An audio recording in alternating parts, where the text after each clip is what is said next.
भारतीय राजनीति की जोड़ी नंबर 1 यानी मोदी और शाह की दोस्ती बहुत पुरानी है। आज से 40 साल पहले अमित शाह पहली बार नरेंद्र मोदी से मिले थे। तब किसी ने नहीं सोचा होगा कि इन दोनों की ये मुलाकात आगे चलकर एक लंबी दोस्ती में बदल जाएगी। ये बात उन दिनों की है जब नरेंद्र मोदी राष्ट्रीय स्वयंसेवक संघ के प्रचारक थे। तो अहमदाबाद में आरएसएस के एक कार्यक्रम में उनकी मुलाकात अमित शाह से हुई थी। अमित शाह उस वक्त सिर्फ 17 साल के थे। वे अखिल भारतीय विद्यार्थी परिषद से जुड़े हुए थे। इसके बाद भी संघ के आयोजनों में अमित शाह नरेंद्र मोदी से मिलते रहे। कहते हैं कि आरएसएस में प्रचारक का दायित्व संभाल रहे मोदी को जब बीजेपी में जाने के लिए कहा गया था, तो इस बारे में मोदी ने सबसे पहले अमित शाह को बताया था और उनसे मशविरा किया था। तब अमित शाह एबीवीपी से निकलकर बीजेपी में आ चुके थे और युवा मोर्चा में काम कर रहे थे। 1987 में नरेंद्र मोदी भी बीजेपी में आ गए। फिर अमित शाह नरेंद्र मोदी के मैन फ्राइडे बन गए। मैन फ्राइडे अंग्रेजी का मुहावरा है जो प्रसिद्ध उपन्यास रॉबिन्सन क्रूसो से लिया गया है। इसका मतलब होता है दाहिना हाथ। ये वो दौर था जब गुजरात में कांग्रेस की वर्चस्व था। बीजेपी का बहुत ज्यादा प्रभाव नहीं था।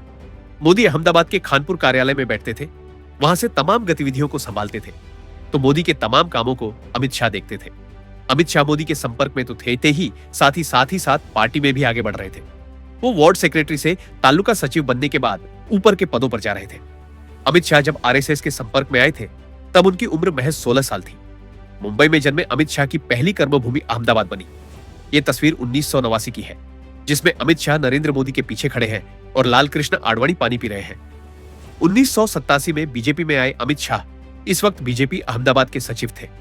इस दौरान उन्होंने राम जन्मभूमि मंदिर आंदोलन और एकता यात्रा का काम बखूबी संभाला था। इसको देखते हुए उन्हें आडवाणी के चुनाव प्रचार की जिम्मेदारी दी गई। अमित शाह इसमें खरे उतरे। इसके बाद जब अटल बिहारी 1994 में गांधीनगर से लड़े तो शाह ही उनके चीफ कैंपेनर और चुनाव रणनीतिकार बने। इस चुनाव में भी पार्टी को जीत मिली। गुजरात की राजनीति पर मजबूत पकड़ रखने वाले वरिष्ठ टीवी पत्रकार धीमंत पुरोहित ने बताया था कि देश के लोगों के लिए मोदी और शाह की जोड़ी भले ही नहीं हो, लेकिन इनका साथ बहुत पुराना है। पुरोहित कहते हैं कि वे प्रधानमंत्री नरेंद्र मोदी के मैन फ्राइडे हैं, एक ऐसे शख्स हैं जो हर काम को करने की काबिलियत और मादा रखते हैं। पुरोहित कहते हैं सालों वे ऐसा कर रहे हैं। यही वजह है कि जब मोदी मुख्यमंत्री बने तो वे गृह राज्य मंत्री बने।